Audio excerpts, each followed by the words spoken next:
Good morning, everyone. I am back with another video, and today I wanted to talk about gossip. And I'm using this little prop here. I wish I had, my old computer, because it had PowerPoint on it, and I was really learning it, and I could have done some really cool things with it. But for now, I have to make up my little illustrations. But I think you get the point. The little two birds are sitting here gossiping. So anyway, I wanted to talk about gossip today because it's been on my mind and how it can affect other people. And, I have, when I was growing up, I kind of looked at other religions because I wanted answers to life's questions. Now, this information comes from Judaism. I am not Jewish. Now, before anybody starts taking this video and starts spreading it around, Maria's Jewish. No, it's not true, okay? But I do think that there's a lot of things that you can learn from other people. And gossip and slander are serious sins in Judaism, okay? Judaism forbids causing any deception or embarrassment through speech. It is forbidden even if the statements are true. So anyway, I want to talk about the power of speech. This is a faith and a belief system that I am not Jewish, like I said, okay? But what they have and how they view gossip makes a lot of sense, and it's very important because if you apply this to your life, you will be helping the planet, basically, because you are being mindful and respectful of other people. They are very aware of the power of speech and the harm that can be done.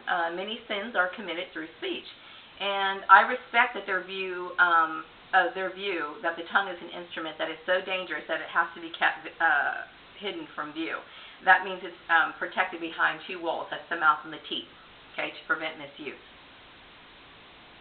The harm that is done through speech is even worse than the harm done by stealing or cheating someone financially. Okay, money can be lost and repaid, but the harm done by speech can never be repaired.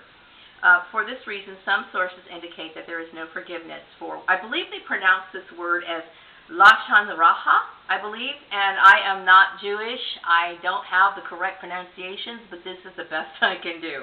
Please forgive me. Anyway, this illustrates the seriousness of improper speech. Okay, so I want you to enjoy this illustration, this little story that I'm going to tell you. It's based off of a Jewish tale, I guess. Okay, so a man went about the community telling malicious lies about a rabbi. Later, he realized that he was wrong, and he realized what he had done, and he felt remorseful. So he went to the rabbi and begged for his forgiveness, saying that he would do anything he could to make amends. And the rabbi told the man, "Take a feather pillow, cut it open, and scatter the feathers to the wind." The man thought this was a strange request, but it was simple enough, so he did it. And when he came back to the rabbi, and he told the rabbi what he had done. And the rabbi said, "Now go and gather the feathers, because you can no more make amends for the damage your words have done than you can collect the feathers." So basically, once something is done, it is very difficult to redo it. It is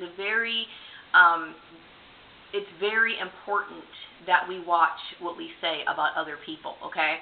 Just like, for example, a man, a lot of times people get accused, men get accused, I would say. I mean, I'm sure women do too, but they'll get accused of something like child molestation, okay?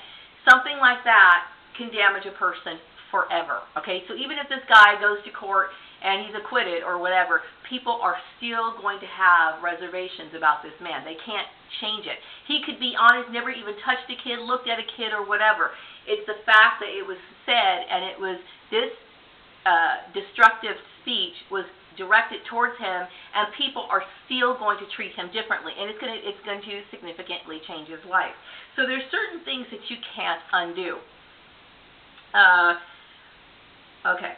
So I'm getting this from a website that rephrases basically these tales, and I thought it was really good, and I wanted to share it.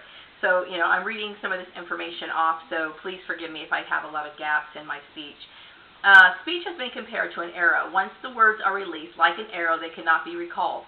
The harm they do cannot be stopped, and the harm that they cannot always the harm they do cannot always be predicted, for words like arrows often go astray. In Leviticus 19:16, this is the New International Version Bible. It says, "Do not go about spreading slander among your people. Do not do anything that endangers your neighbor's life. I am the Lord." And when you speak about a person, you are endangering their lives, and that's the problem with a lot of targeted individuals. A lot of targeted individuals are basically on the receiving end of someone's malicious gossip. And this is the reason why we're in this situation. And yes, it is definitely life-threatening. In the Jewish faith, it is a violation of this, I think it's called mitzvah, to say anything about another person, even if it's true.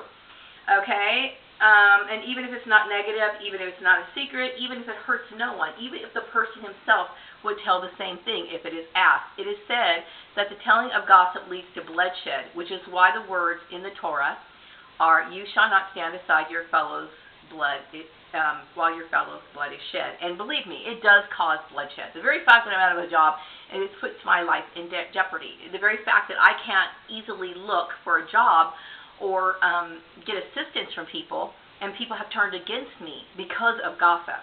And this puts my life in jeopardy. And many other targets as well.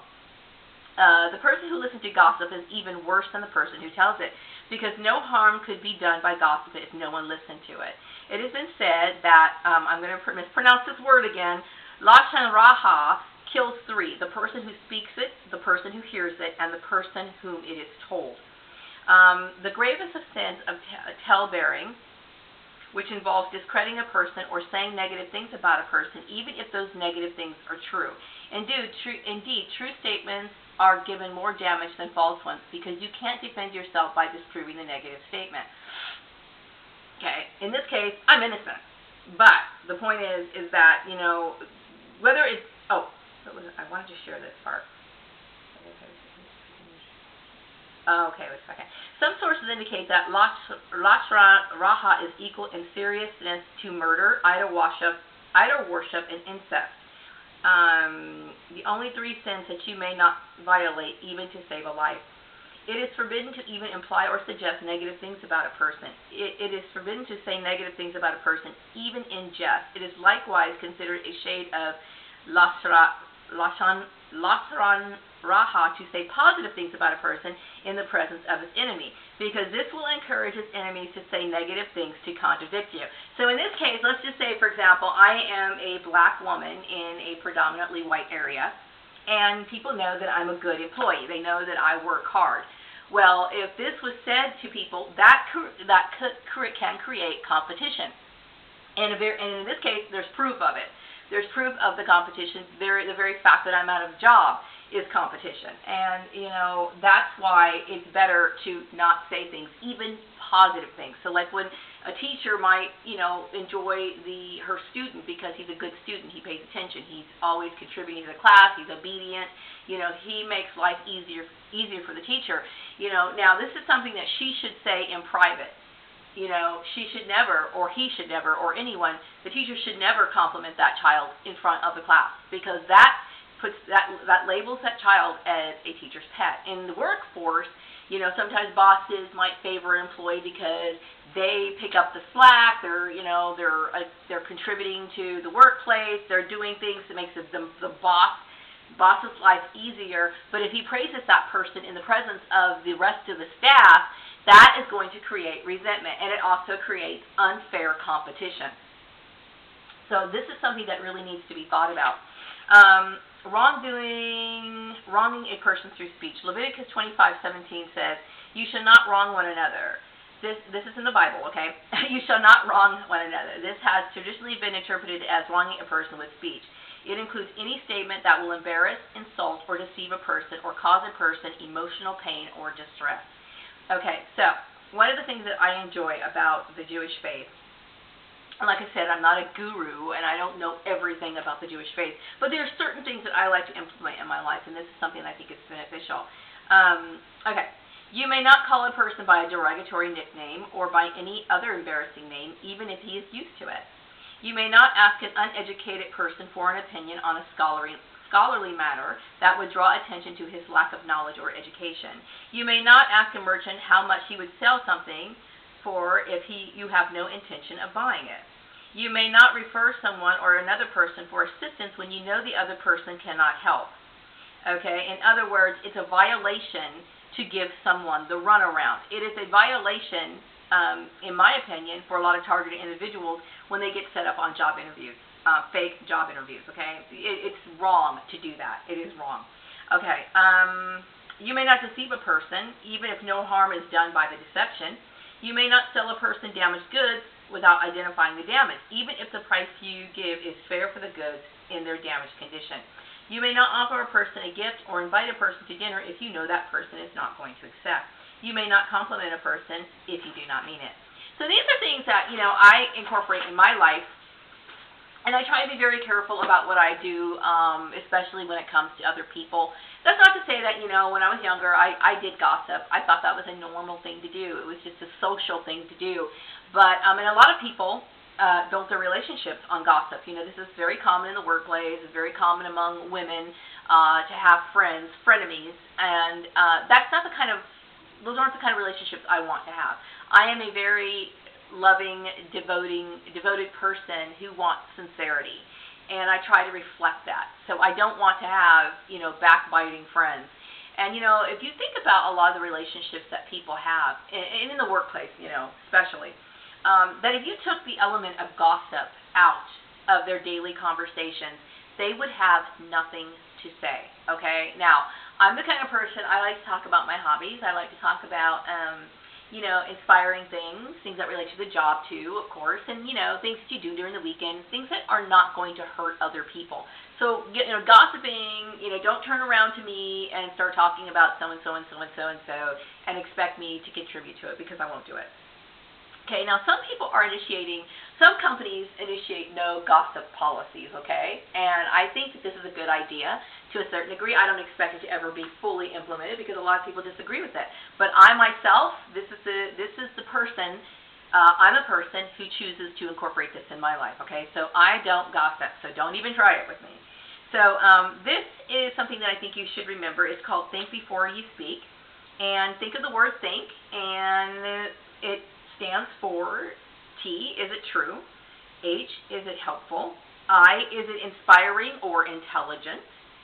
N, is it necessary? And K, is it kind? Think of before you say something, because it does affect a person's life, and it could actually put their life in jeopardy.